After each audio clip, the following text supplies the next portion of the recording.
మీకు లోకంలో ఇలాంటి వాళ్ళు ఉంటారు. నువ్వు నన్ను ప్రేమించకపోతే నిన్ను కాల్చేస్తానంటాడు వాడు యాసిడ్ పోసి.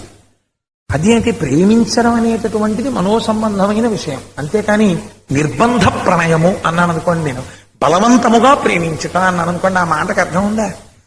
నేను నా భార్యని ప్రేమిస్తే అది స్వచ్ఛందం, నేను నా భార్యని ప్రేమించాను. అంతేగాని మా ఆవిడ పోరు పడలేక ప్రేమిస్తానండి అన్నాను అనుకోండి, అప్పుడు అది ప్రేమ ఎందుకు అవుతుంది? నువ్వు నన్ను ప్రేమించకపోతే యాసిడ్ పోస్తానన్నది ప్రేమ ఎందుకు అవుతుంది? అసలు ఆ మాట తప్పు, అది రాక్షసత్వం. నేను క్రౌర్యముతో ఉన్నాను అనాలి. దాన్ని ప్రేమ అన్న మాట ఒకటి తప్పుగా వాడుతున్నారు. మీకు శాస్త్రంలో ఏమిటో తెలుసా అండి?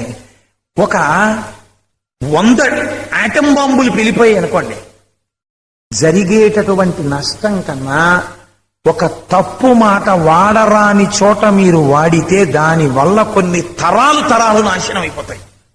ఇవాళ ప్రేమ